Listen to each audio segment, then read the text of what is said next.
love it. I can. It's fabulous. It's a really pretty flannel quilt. Oh my God. You can see why these vines are divine. And then the leaves. Quilt out loud, baby! Quilt Out Loud is brought to you by That Patchwork Place, publisher of America's best-loved quilt books. Arafil Italian threads, perfectly suited for every quilt project. Northcott, cottons that feel like silk. And by Reliable Corporation, press like the pros. Guidelines for quilting. Prepare for perfect piecing. And Baby Lock for the love of sewing. Hi everybody, welcome to Quilt Out Loud. This is our third show, can you believe it? I can't, it's gone so quickly already. Really quickly. I'm Mark Lipinski. And I'm Jody Davis. And we're here to have some fun. So Oh, yeah. go grab a cup of Java, sit back, and relax. Now listen, our first segment of every show, we do a little segment called What's Up? What's Up? And today, we're going to show you some of our favorite things. And before we start, I want to show you something. I know you were supposed to start first, but I'm going to surprise you with something. I thought, I'm obsessed, I tell you, with keeping my chompers white. And so, not only have I had the dental zooming, and I also have those little plastic things you put in your mouth and you sleep with. Well, I was at Sephora the other day, and I found this stuff called Go Smile Touch-Up. And it looks like a little crack vial. It's full of this stuff like tea tree oil or something and a little cotton applicator, and then you wipe away all of the caffeine or tea stains after you drink it. So Have you tried it though? Does it work? Yeah, well look, don't I have beautiful teeth? Yes, they're gorgeous. Okay, so We're they're a little all crooked. envious. That's right. But anyway, this is my What's Up. I love this thing. But they're not cheap. It's at Sephora. They're about $80 for a bunch of them. But if they work, and getting those plates and everything is a bunch of $100. It's a lot of money. Yeah. And also, I have to tell you something. Sometimes when you bleach, like when I really super bleach, my teeth hurt. My teeth don't hurt with these, so it's good. And they freshen your breath. Look. Want to kiss me? Okay, my turn. Okay, go ahead. Guess what I did? First of all, I designed this rubber duck. She's a quilting rubber duck. She's got scissors and a rotary cutter and fabric. So, my thing is rubber ducks. Well, I wanted to design my own fabric, so I did. I did this in CorelDRAW, which is what I used for designing all of my patterns and everything. And so I had this printed out. Is that pretty cool? That is very cool. And it feels neat. It feels like quilting fabric. It's really good quality fabric. Well, here's the thing. I know from living in New York City that there are a lot of different places where you can go to have this done, taking your own designs and making fabric that you can cut, making yardage. Yep. And you found yours online at a specialty place. I did. So we'll put those on QNNTV.com. Just go to Quilt Out Loud and you can find out where you can have this done. I found this at Quilt Market. It was amazing. It's the Bias Strip Maker by Simplicity. It was all the talk at Quilt Market. It was all the rage at Quilt Market. And here's what you do. You just cut your fabric into 1 7/8 strips, just regular cut strips. You feed it through this little thing here. I bring it all the way down onto my hot plate. There's a hot plate right here. Put it on, turn it on, and then let it run through. Take a look at that. Goodness. It just takes it and it runs through, and what do you have? That's Pre-folded, beautiful. already pressed bias strips or strips for your binding. All ready to roll. All ready to roll. Now here's the thing. Right now it comes in this width, but soon they're going to have different size tips so you can make different sized bias strips. You can actually do stems and vines and all kinds of things. That's great. Right now, it's just good for your binding, but it's fabulous. It's already pre-done. That's wonderful. It takes one of those tedious things and makes it cool. It's only about $99, but I'll tell you something. I have now done bias stripping for everything in my house. My underwear, Jody, is bias strip. Yep. That's correct. I believe it. Somehow I believe it. That's really cool. We have a great show coming up today. We can't wait till you come back and see what we're up to next.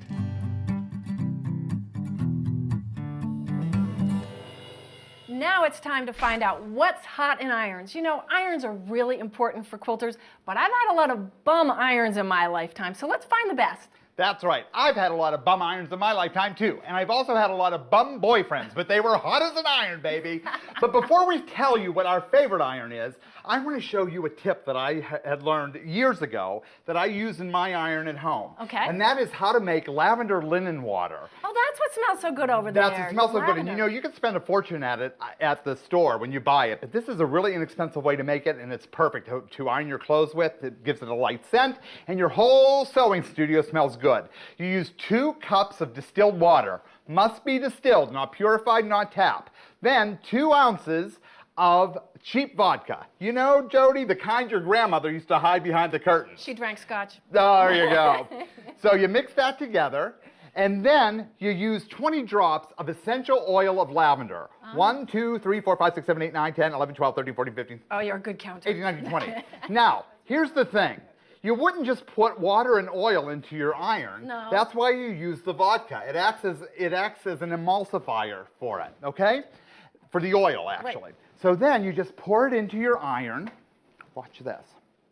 Oh, that smells so good as you picked it up. Yep, it's amazing. It's going to be great when it steams coming out of there. And it steams, and it's beautiful. It's really beautiful.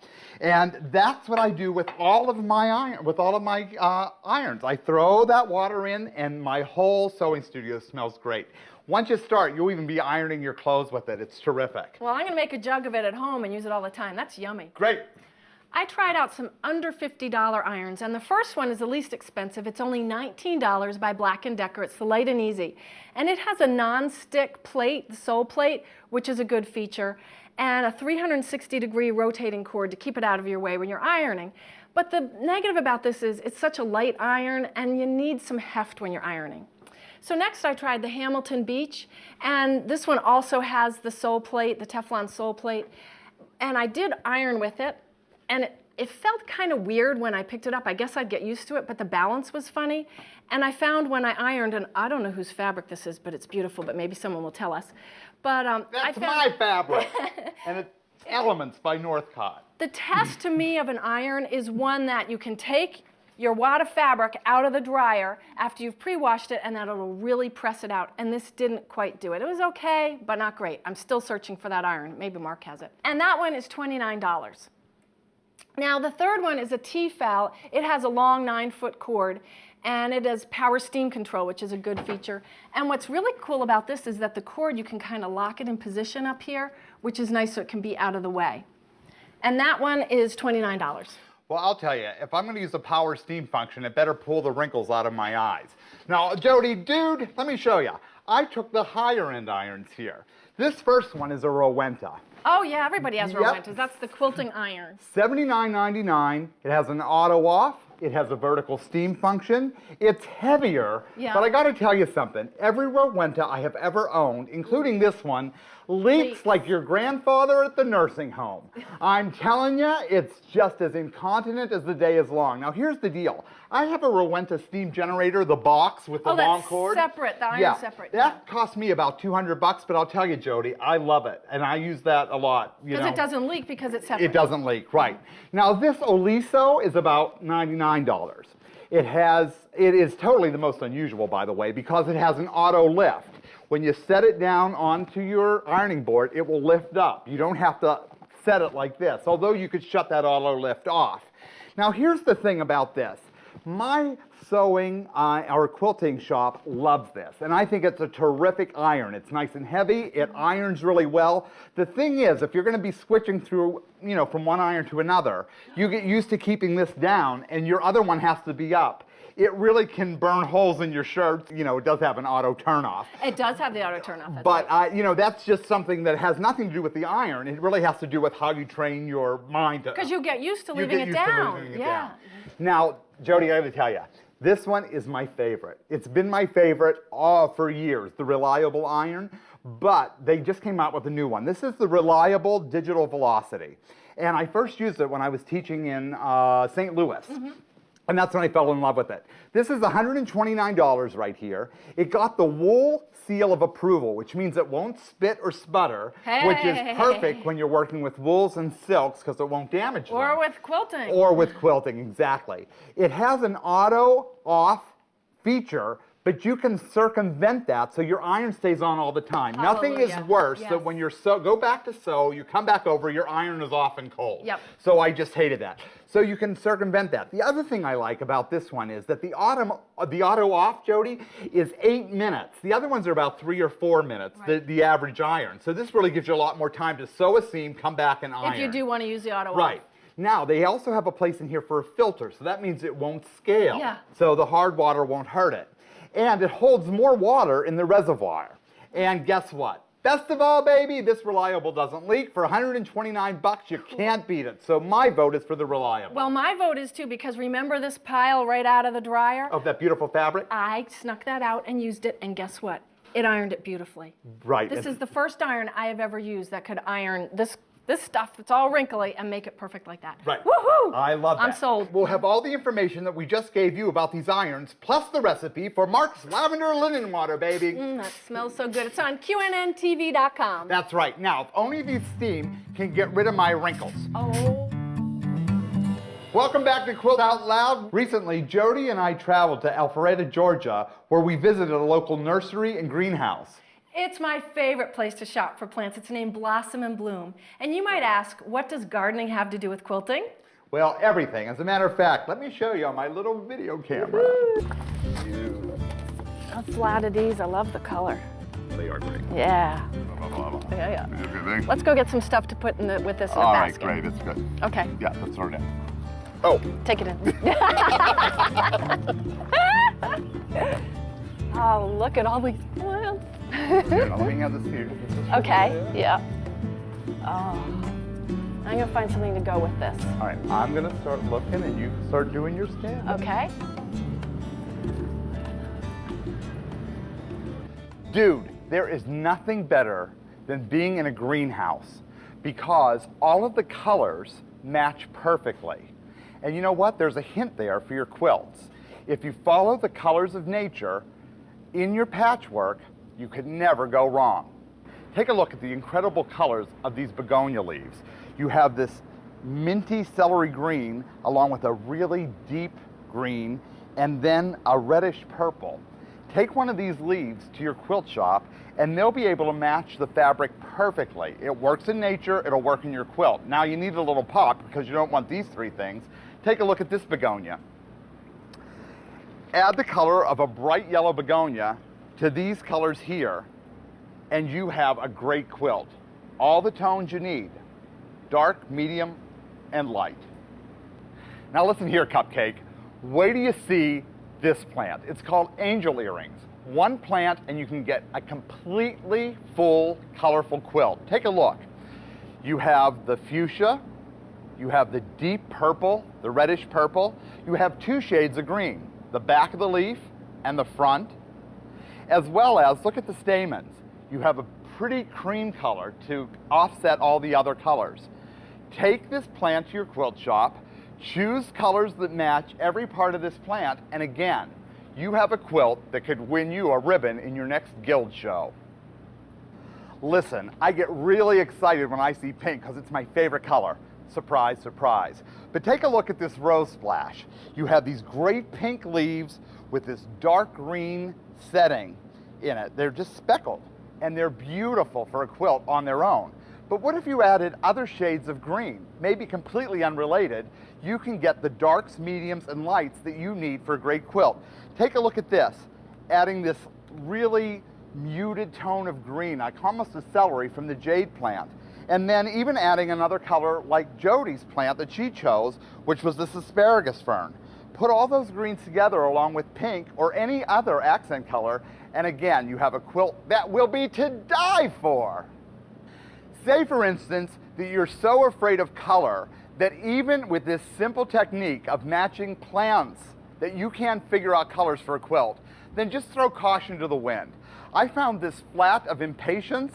It's totally colorful, and it all works together. Buy the entire flat, bring it to your quilt shop, buy the fabrics to match the petals, and baby, you're a winner. just like in quilting, plants also go well in 3, in multiples of 3. I'm going to make a hanging basket, so I've started with something that will give me some height, and now I'm thinking of adding some color. The angelonia would be pretty. This gets to be about 10 inches, so that would give some height also. So that's one thing I could do. Here's lantanas. They'll get a little bit of height but go over, and that's pretty. I'm not sure I want the orange. Oh, scavola. Now look at that. That kind of cascades down. That'd be really pretty with the pink and the blue in there. And I want one other plant. Let me see. Something else that would fill in. Oh, isn't that a pretty color? Look at that lantana. Let me grab this. I think these will look really pretty together. Oh, isn't that gorgeous?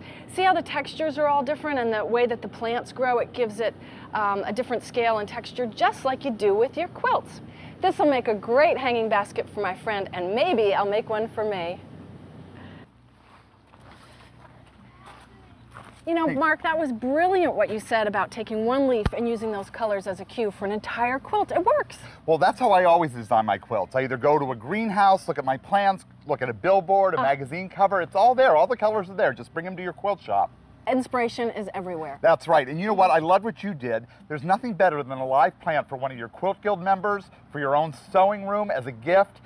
Live plants rock, baby. They sure do. And you know, also, so many quilters are gardeners, and there's good reason. You're working with color and texture just like you are in your quilts. Absolutely. You have a good garden, you have a good quilt. You have a good quilt, you can have a good garden. It works together. All right. Wheel, wheel. Oh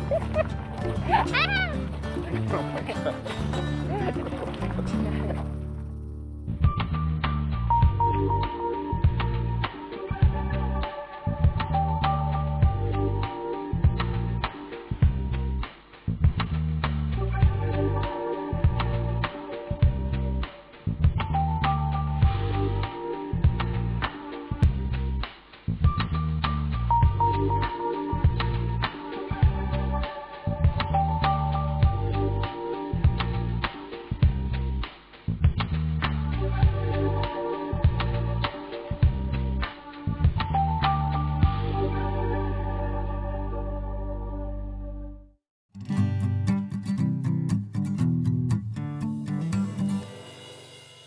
Hey kids, we're at the home of my friend and quilter, Sherry Cowley. Hey, Mark.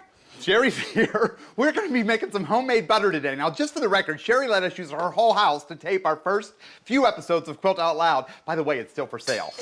Yeah, how'd you like to be cooking in this place? Now, here's the thing. Quilters love to entertain. You like to have your guild members over, your little sewing groups. Well, today we're going to make homemade sweet butter infused with herbs and with fruit. No comment.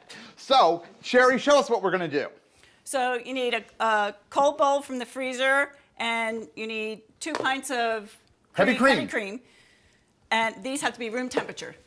They have to be room temperature, and then you just throw it in with a whisk and turn it on. And turn it on. This process takes about 5 minutes.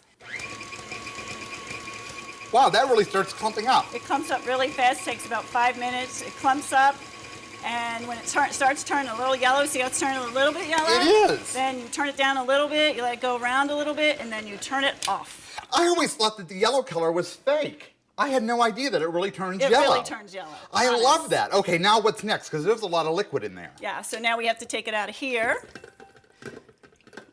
and then take it over to this bowl. Now there's a strainer and some cheesecloth. Yep, which you prepare ahead of time. Dump that out. And so, what is this? This is buttermilk. Like really buttermilk? Like really buttermilk. Can I taste it? You can, yes. It's Oh, a little like really sour. butter. So stick that over there for the minute, and then we pour this in here. So you save your buttermilk. Save your buttermilk. Perfect for pancakes. Buttermilk pancakes, that's exactly right. Daddy loves a buttermilk pancake. With fresh butter. Now you know why my butt is the size of Paramus. That's All right. right. Now what's next? So take your large spatula and press it through the cheesecloth. So you're getting rid of the excess So moisture. you're getting rid of all the excess moisture. You have to get rid of the buttermilk, or your butter will go rancid. If I can get rid of the excess moisture in my body, I would be the happiest and thinnest man in America. So, All right. you know, you're a little stronger than I am. Could you do this? Yeah, sure. Thanks. Let's try it. Okay. So you just push keep it through. Keep pressing it. Well, what I like, because it is butter, it's oil.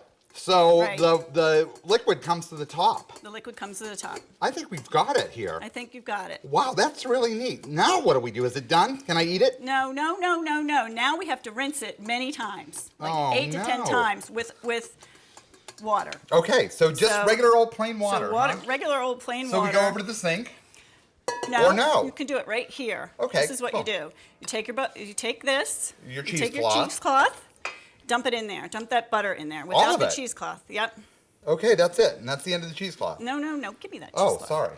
Okay. So then you pour this in here. Just regular old tap Regular water. old 2 to 3 cups of tap water. Pour it in there, and then this is the technique. I think you can do So you this. get another spatula. No, you can use the same. Why make more dishes? That's right. So you do this, and you start. You fold it and press it. Can you do that? Do you know how to fold and press? Yes, I do. Okay. As and a the matter of water fa- will get really cloudy. So you just keep folding and pressing. Now, Sherry, I know you were born in 1810. What was it like to do it today versus a churn? Well, I used to have. Big arms. Yeah. Oh, I like those guns. Yeah. All right, so we keep folding and pressing, and it's turning into like a little butter ball. Right. So Which then, is something I'm very familiar with. Okay, turkey. You can then you pour the water off Into the into the sink. Well, we just throw it into the sink. All right. So- Okay. all right. In the meantime, I'll take care of this for you. So then you just throw in the butter.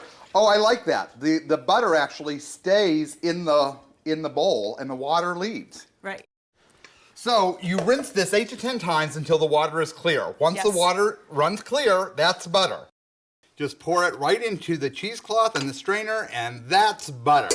And that's butter. And that's butter. I did all the work. You did do all the work. Now, we have butter. What's next? What do you do with it? Well, what's next is you can add chives, you can add basil, you just cut them up, add them in. It tastes fabulous on corn on the cob. Fabulous. Fabulous. The other thing you can do is chop up some strawberries and add it to, or chop up some fresh peaches, add it to. Summer's coming and we're really great. And put that on your pancakes because, we have buttermilk to make the pancakes. That's right. So if you put your fruit on your croissants, you could even use it as a regular spread. So Right. let's just show you how to do that. We just throw a little bit of butter in That's there. it. That's We all. just here's some chopped up Chives. chives. Throw it in and just mix it And up. then mix it up, and then you have it. Can you imagine what this tastes like on a baked potato? Oh, that'd be fabulous. Oh yeah, baby. This is the way to do it. So here, want to taste some? Yeah, I do. Here. How long is that? That's pretty good, actually. Since I know you don't have any disease, I'm gonna have. It is good. Now here's the thing. If you want a salted butter, what do? You add 1/4 to 3/4 of a teaspoon of salt And that's it? at the end, At the just like end. you do with your Herbs. your herbs and your fruit. Well, I think that's great. Now, how long does this keep? This will keep 2 weeks in your fridge or 4 months in your freezer. That is fabulous. Well, it'll keep about 3 days in my house. And here's the thing that I want you to know. Again, all of these recipes will be available to you on QNNTV.com. So go there and take a look. Welcome back to Quilt Out Loud. I'm Jody Davis. I hope you've been enjoying the series so far. And now we're going to have a how-to segment. Mark is taking a time out, if you can believe that he would deserve one. And today we're going to be making this quilt called Divine Vines. And you can see why these vines are divine. This is some really pretty machine quilting that makes the vines. And then the leaves are made using fusible applique. Now, I've invited my friend Pat Sloan here to help me with the fusible applique because she is the expert. Hey, Jody. Hi, how are you? I'm good. Well, are you ready to sew? I am. We've already made our blocks. This is just with log cabin fashion. I used my guidelines for quilting ruler to cut all the strips. And now Pat's going to help us with the fusible applique part. What's our first step, Pat? Well, we got to get the leaf, the beautiful leaf, drawn on some fusible, and then we're going to put it on one of the blocks because you have alternating blocks, so half your Right. blocks are appliqued. And I'm going to walk you through all the steps. It's really simple. I love this technique. Yes. Yeah. You do, because you do I a lot of it. I do a lot of it. I use yardage of fusible. So here's our leaf pattern. And one of the things you have to know about patterns is that they can be directional. So our leaf is directional because it has this, nice little bend on the end. So on the quilt, some of them are one direction, some are the other. So you'll read the directions and do a reverse image of part of them. But we'll use what's here. And I'm going to take my Heat and Bond Light, which is a fusible I like, and trace. It has fusible on one side and paper on the other side. Most products are made like this. So you can see through it. And I'm going to use any kind of a marking tool. You can use pencil, pen, whatever. I'm going to use a sort of a thick marker so we can see it. Good thinking. And the reason you like the Heat and Bond is? I like it because it's consistent. And the technique that I'm doing, we're going to cut out the middle, and you want to have that fusible and the paper stay together when you're cutting. Well, you can trace it exactly if you like. It's a thing of nature. It's It doesn't have to be nature, perfect. right? That's what I always think. Plus, it gives me some creative freedom. I don't have to be so fussy. Now, I don't want all of this extra fusible while I'm working because that will go on my leaf fabric. So I want to just sort of eliminate a good bit of it and leave maybe half an inch or so. Now, I want to cut out the center because I don't want to have full fusible. Okay. And a lot of people will sort of pinch it and cut and everything, That's but what I do. you can cut through the line. Oh. You can see that. Oh, did you gasp? Yeah. No, you don't have to. It's okay because it'll stay down. I'm going to cut away the center, which you can then reuse for smaller shapes. Yep. So this is very economical.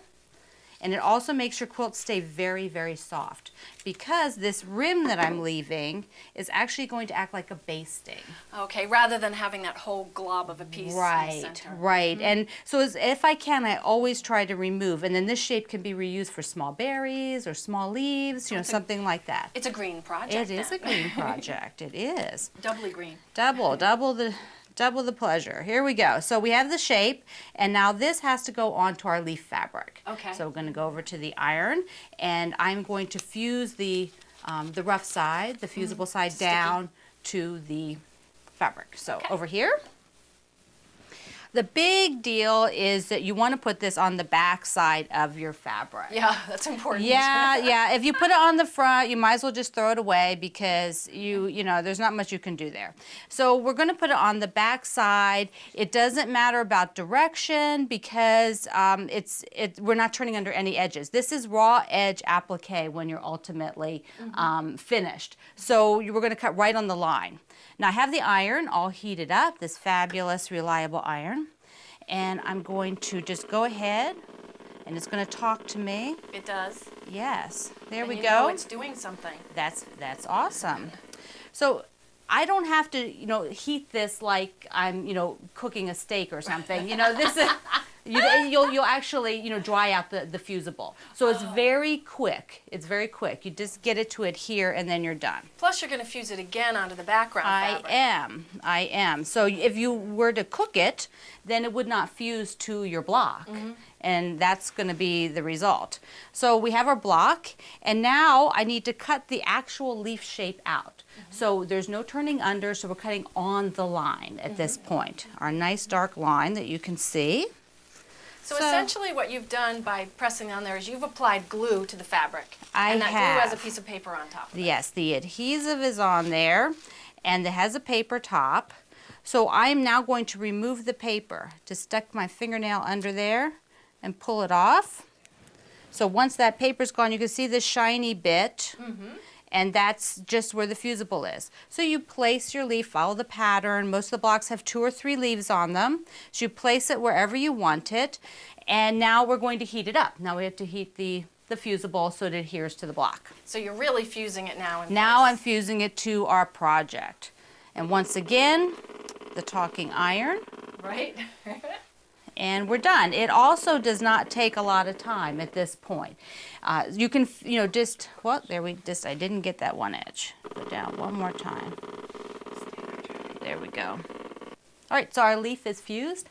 Exciting. So we're ready to stitch. I'm going to tell you a little bit about thread because thread is really important to the whole project. It can either be a feature or you can make it disappear. Sometimes you don't want to see it. That's right. Sometimes you want to, especially from the distance, people can't even tell how you've appliqued your project. So here's a couple of different threads. These are some really nice Aurifil threads. Love them. This is one that I would use to sort of match. If I lay one strand down, that will just really disappear and my threads will not be a feature. This is 50 weight. I like this weight. It's their thinnest weight so that no matter what color I pick, it's not heavy. It's not a heavy edge. If you want a heavier edge, you could go up in weight to thicker threads. Okay. Do the same process. Okay. If you were doing like a blanket stitch around, you use one of the heavier weights? I use this. Oh, do you really? I do. Oh. I like the blanket stitch a lot, but I don't want it to look heavy. So now another option might be a pretty variegated thread. The original quilt was done with variegated. This one variegates, here we can see reds. Let me pull some out. It goes to green. Yeah, and then it goes down into dark green. So it will change colors all the way around the surface. And then I have on the machine a dark green. And then that way nice. we'll be able to see what we're doing, see the project.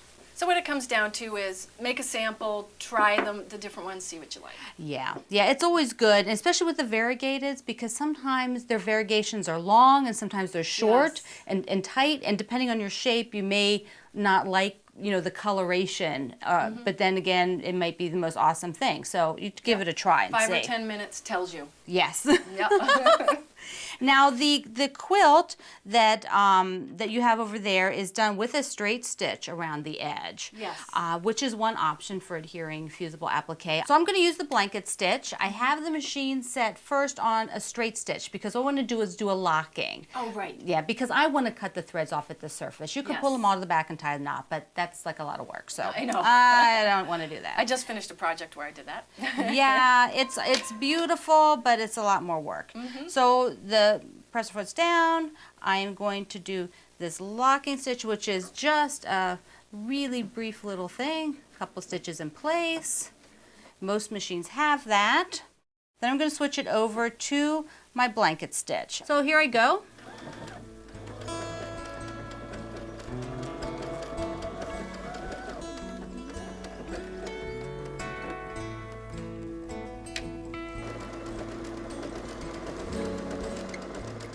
All right, we're back to the front or the bottom. We've connected all the way around. And now on the quilt, there's a vine, down the vein down the center. And I'm going to switch back to a straight stitch and just freehand that. If you don't feel comfortable freehanding it, then you can just go ahead and do it with a little pencil line and then follow the pencil line, or a little chalk line and follow the chalk line. And there was a pattern on the leaf pattern. Right, the leaf does give you one, so it's really a nice little design. But leaves are nature, and it's nice, very nice to have something a little organic, meaning hand done in my case.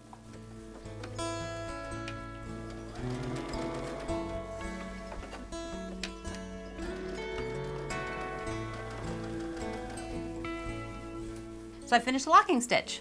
Great, so now you'd put on the other leaf, and then you'll put it into a quilt. To learn more about Pat Sloan, go to QNNTV.com and look for Quilt Out Loud. You'll also find information about the kit for this project and the pattern, which you'll find in the summer 2009 issue of Easy Quilts magazine.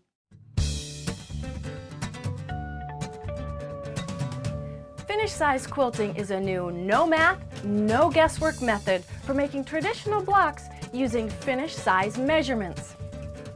The first member of the family is the guidelines ruler. Set the movable fabric guide to the width you wish to cut, slide the ruler over your fabric, and it butts up and aligns the ruler to the raw edge for a perfect cut every time.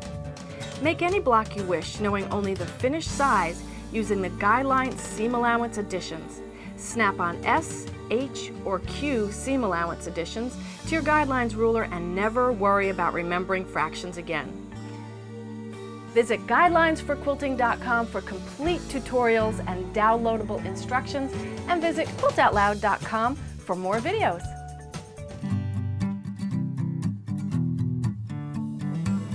Welcome back to Quilt Out Loud. You won't believe this, but we're on our last segment of this episode. Episode 3 is over after this, baby. That's right. But what we're going to do today, again, we're going to talk about some of our favorite quilt books that are out on the market. And today we're talking about Scrappy quilts. That's right. I love a Scrappy quilt. It's a great way to get rid of all your stash. Plus, they look so good with so many different fabrics. It makes them very rich, and it makes them look like, you don't want them to look too bland. That's true, and you can't screw them up. That's the other thing. True. That's the other That's thing. true. So yes. what do you have? What's your favorite? Well, I have 2 books by Debbie Caffrey. We both know her, so Love we're her. kind of biased. Right. But these books, she originated the idea of the strips, Right. cutting up strips. So she starts with 2.5-inch strips and cuts them up. Right. She's also a wonderful teacher, and she has all the little tricks that make precision piecing, make everything come out. So I really love her books. Right. What's happening now is they call them jelly rolls, these Yes. strips. But they give you jelly roll books, but they don't really teach you kind of the piecing from the beginning, like the organic start. So Debbie Caffrey's a good one to start She with. is. Now, I have one that I like here. This is 4-Patch Frolic, and it's by Mary Jacobson and Barbara Groves. That's from Me and My Sister Designs. Love those girls. We also have a quilt here that they did from the book. The thing that I like about this book and this other book from that patchwork place, they're both from that patchwork place. This is Quilts from the Heart 2 by Karen Renaud, that they're scrappy quilts, but what makes them different is that they are really bright. Just because you have a scrappy quilt, sometimes if you mix your brights or your contemporary fabrics versus your traditional fabrics and your repro fabrics, it gives a quilt a feeling. And both of these books do that patchwork place. These are 2 really great books if you like bright quilts. I do. I do too. I've got another book from that patchwork place called Simple Strategies Block Swap Quilts by Lynn Roddy Brown. This is a really good idea because how many times have you been in a block swap and it just doesn't work? But Right. here you can kind of plan it from the beginning and know Right. where you're going, or if you get the blocks, you can find out what to do. Right. And this quilt is it's called Tipsy 9-Patch. And don't ask me to be in a block swap. Yeah, I know. I can never have time and I never do it and then everybody hates me. Sorry, I just can't do it. I'm telling you now, no block swap. What else do you have? I have Scrap Basket Surprises, and it's a jelly roll friendly book by That's Kim beautiful. Brackett. Isn't that pretty? And that's actually the quilt right here.